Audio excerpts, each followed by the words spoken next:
A quiet art class takes an unexpected turn when a little boy hands his mentor a cryptic drawing. As the drawing's shocking meaning unfolds, a local artist and a skeptical cop find themselves racing against time to stop a dangerous plot. What happens when trust and courage collide with corruption? Stay tuned to find out, and don't forget to let us know where you're watching from in the comments below. Jason Carter's hands were steady as he adjusted the easel, his focus locked on the group of children seated in front of him. The community center buzzed faintly with life. Muffled conversations, the squeak of sneakers on the gym floor, and the occasional burst of laughter from the kids working on their projects. Despite the lively atmosphere, Jason's attention never wavered. "Remember," he said, kneeling beside a young girl struggling with her paintbrush, "art isn't about being perfect. It's about saying what's in here." He tapped his chest lightly, offering her an encouraging smile. She grinned back and resumed her work, her confidence restored. In the corner, 8-year-old Toby lingered quietly, his small frame hunched over a piece of paper. Unlike the other kids, Toby rarely spoke. Jason noticed the boy's focus, his pencil moving with quick, deliberate strokes. "Toby, you doing all right over there?" Jason asked, his voice warm. Toby looked up, startled, before nodding. Jason couldn't help but smile at the boy's shy demeanor. He reminded Jason of himself at that age, quiet and observant, always more comfortable in the world of imagination than the chaos outside. When the class ended, the children gathered their belongings and shuffled toward the door. Toby lingered behind, clutching his drawing tightly. Jason crouched to meet the boy's gaze. "Let me see what you made," Jason asked gently. Toby hesitated, his small fingers tightening around the paper. "It's not good," he mumbled. Jason leaned closer. "I'll bet it's better than you think." Slowly, Toby unfolded the drawing and held it out. Jason's brows furrowed as he studied it. The page was filled with rough, overlapping sketches. At first glance, it seemed like a typical child's drawing, but the more Jason looked, the stranger it seemed. Amid the scattered shapes, he recognized the outline of a warehouse, a crumbling structure Jason had seen before, tucked away in an abandoned part of the neighborhood. "What's this?" Jason asked, his tone casual, despite the unease creeping into his chest. Toby pointed to a series of strange symbols scribbled near the warehouse's roofline. "My dad had this paper in his bag," he said quietly. "He said not to touch it, but I just wanted to see." Jason's stomach tightened. Toby's father, Officer Briggs, had a reputation in the community, stern, aloof, and, most of all, uncompromising. Jason knew enough to tread carefully. "You sure your dad won't mind you showing me this?" Jason asked. Toby shrugged, then tugged at the hem of his hoodie. "I don't know. He doesn't talk much." Jason wanted to press further, but decided against it. Instead, he tucked the drawing into his satchel. "All right, kiddo, thanks for showing me. Now, don't worry about this. It's just a drawing." Toby nodded, his expression unreadable, before turning to leave. Jason watched him go, his mind already racing. Something about the drawing gnawed at him. Those symbols, they didn't feel random. And that warehouse, it was too specific to ignore. Jason couldn't shake the feeling as he walked home that evening, the drawing a weight in his bag. The streets were quiet, the hum of city life reduced to a distant murmur. As he passed a graffiti-covered alley, he paused, his eyes scanning the shadows instinctively. He wasn't paranoid by nature, but growing up in this neighborhood had taught him to stay vigilant. Once inside his small apartment, Jason spread the drawing out on his kitchen table, staring at it under the dim glow of his overhead light. He pulled out his phone, searching for photos of the warehouse. It didn't take long to confirm what he already knew. The structure in Toby's drawing matched the one on the city's fringe, a building long abandoned after a string of violent incidents years ago. The symbols, however, were another story. They looked like coordinates or maybe a code, though Jason couldn't decipher them. He thought about leaving it alone, convincing himself it was just a kid's doodle, but deep down he knew better. There was something here, something Toby had stumbled onto without realizing it. Jason grabbed his coat and stuffed the drawing into his pocket. He didn't know what he was looking for, but he couldn't shake the need to do something. The neighborhood streets gave way to emptier, darker roads as Jason approached the warehouse district. He kept his hands in his pockets, his breath visible in the chilly air. The closer he got, the more desolate the area became. Broken windows, boarded-up doors, and the faint scent of mildew hanging in the air. The warehouse loomed ahead, its silhouette jagged against the faint glow of the streetlights. Jason hesitated at the gate, the rusted metal creaking as he pushed it open.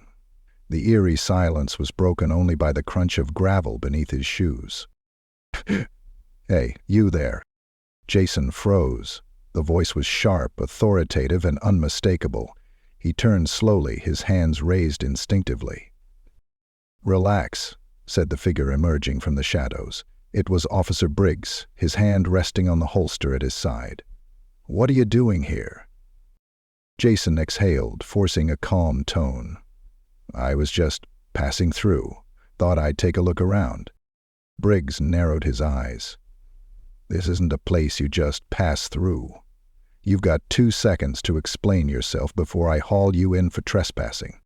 Jason debated his options. He knew how this could go if he didn't tread carefully. "Look, I know this sounds weird, but your son showed me something today. A drawing." Briggs stiffened, his expression unreadable. "What kind of drawing?" Jason reached into his pocket slowly, pulling out the crumpled paper. He held it out, his movements deliberate to avoid spooking the officer.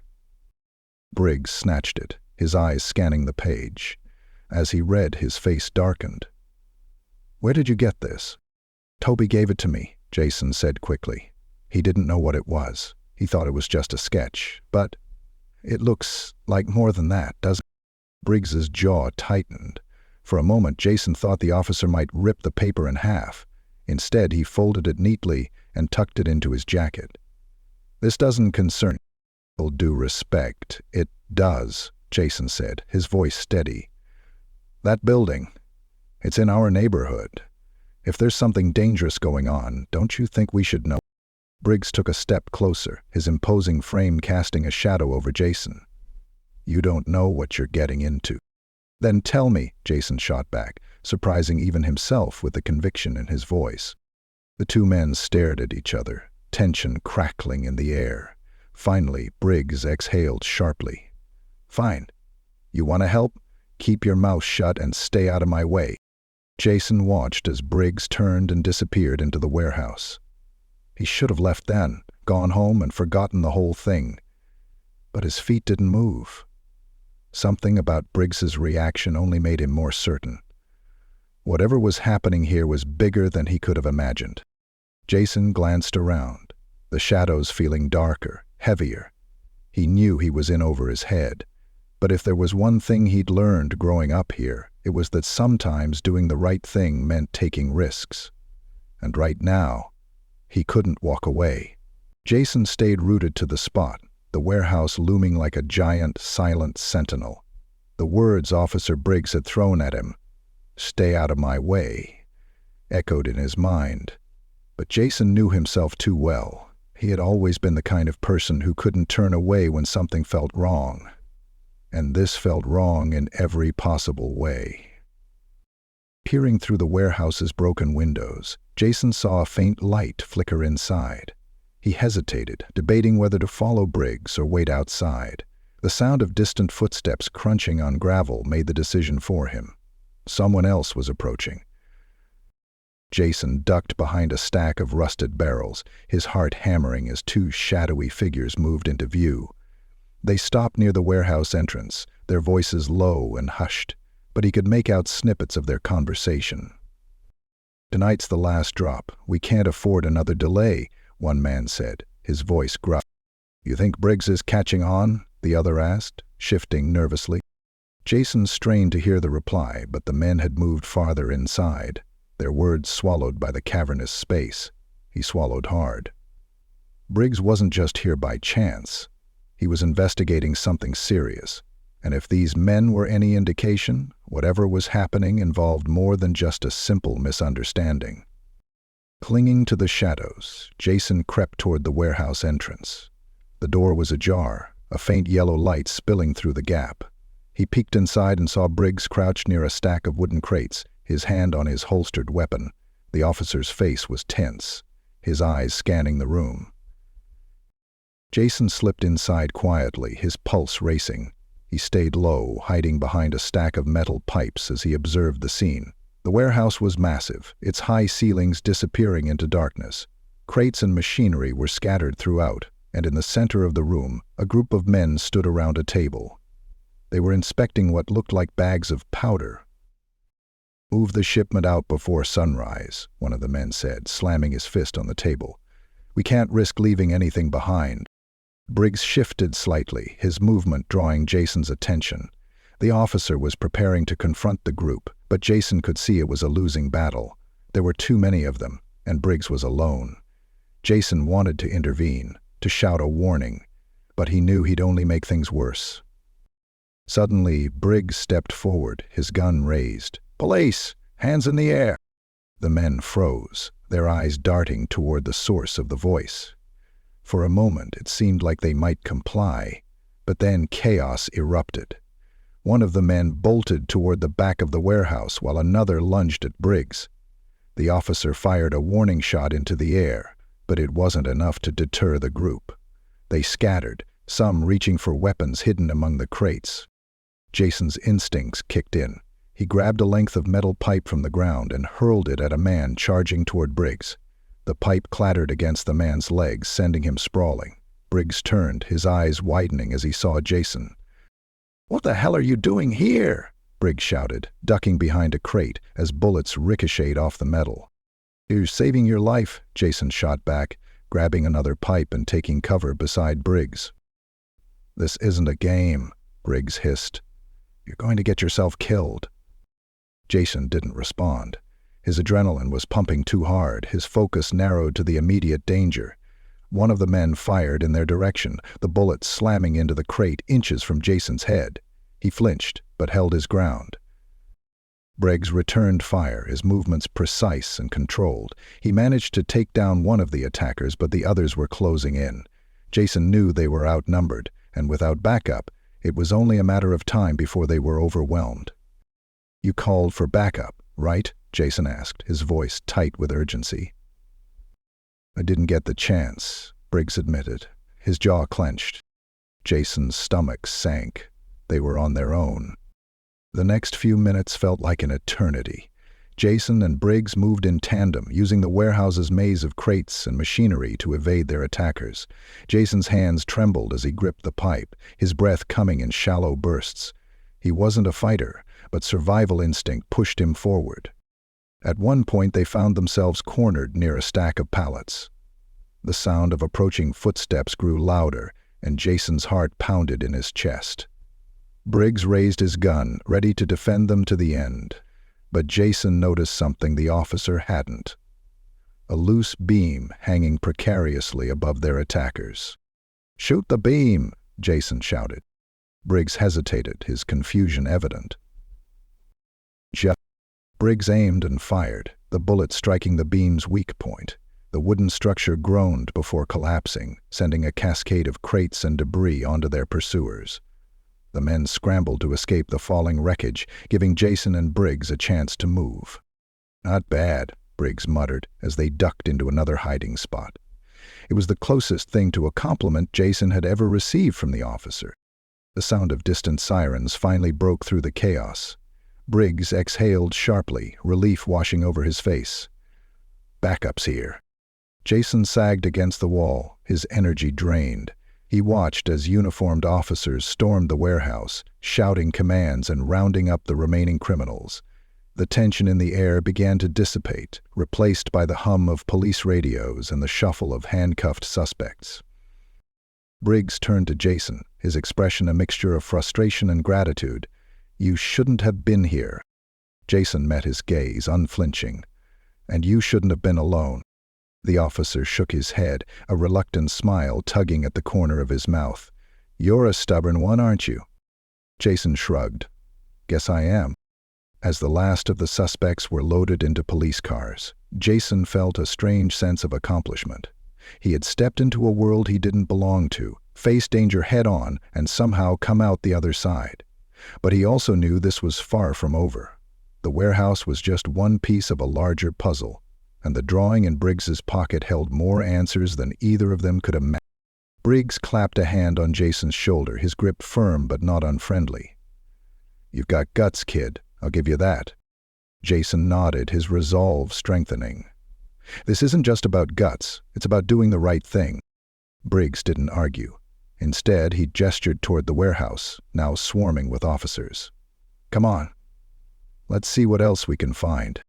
Together, they stepped back into the fray, ready to uncover the truth hidden in the shadows. Jason followed Briggs deeper into the warehouse, the tension between them having shifted into a reluctant partnership.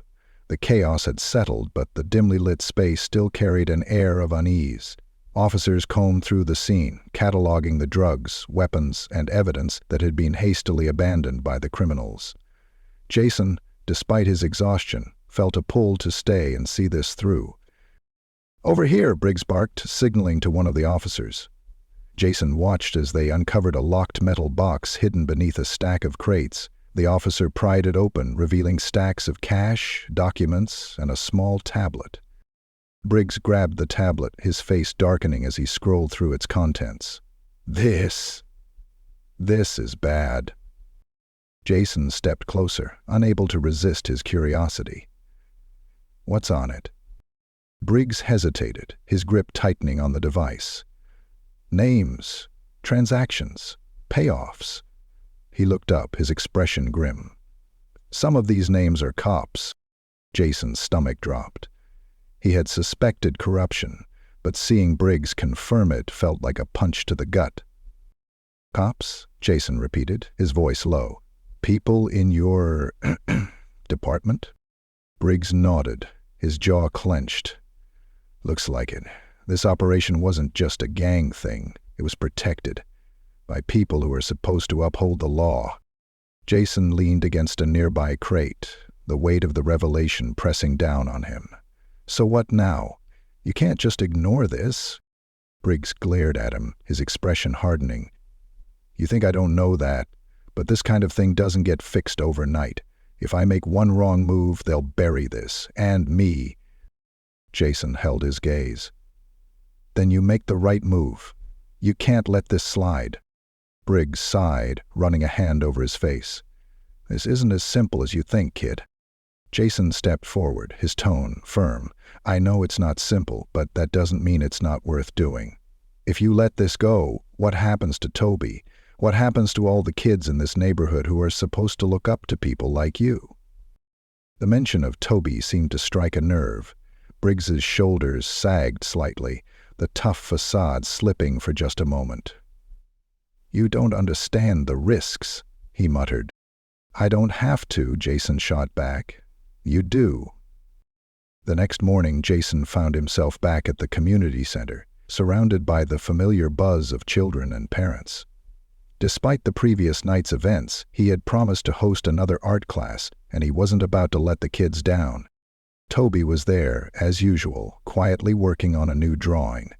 Jason approached him, crouching beside the boy. "You okay?" Jason asked gently. Toby nodded, but his eyes stayed fixed on his paper. "Is my dad mad at me?" he asked, after a long pause. Jason blinked, caught off guard by the question. "Why would he be mad at you?"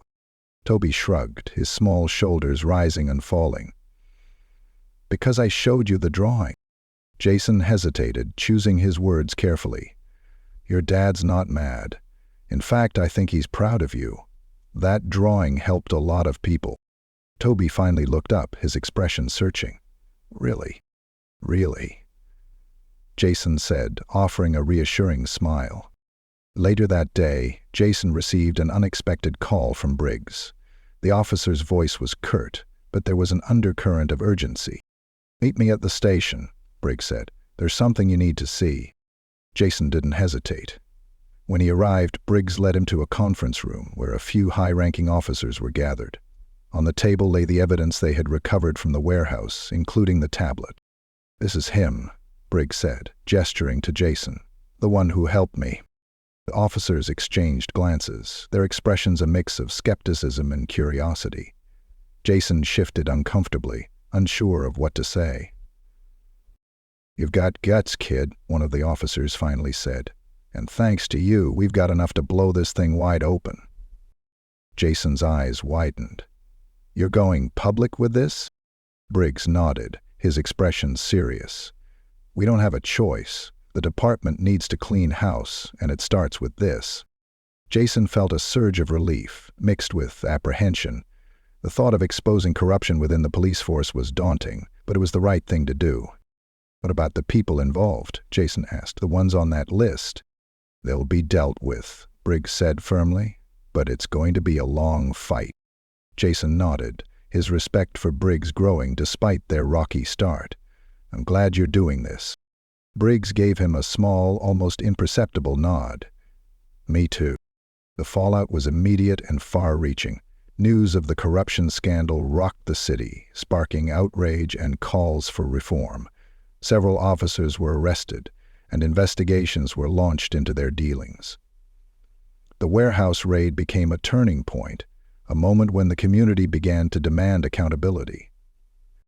Jason found himself thrust into the spotlight, his involvement in the case earning him recognition as a local hero.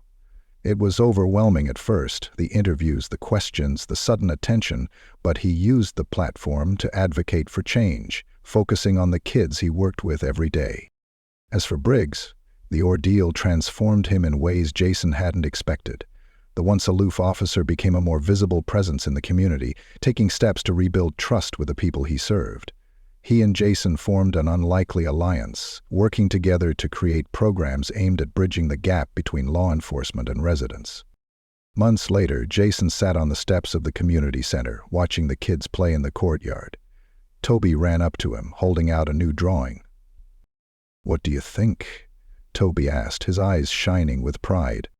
Jason studied the picture, a smile spreading across his face. It depicted a vibrant, united neighborhood, with people of all backgrounds working together. In the center of the scene stood a figure that looked suspiciously like Officer Briggs, shaking hands with a man who bore a striking resemblance to Jason. "I think it's perfect," Jason said, ruffling Toby's hair. As the sun dipped below the horizon, painting the sky in hues of orange and pink, Jason felt a sense of hope he hadn't felt in years. The journey had been painful, dangerous, and exhausting, but it had also been worth it. Together, they had taken a step towards something better, a future where justice and community could coexist.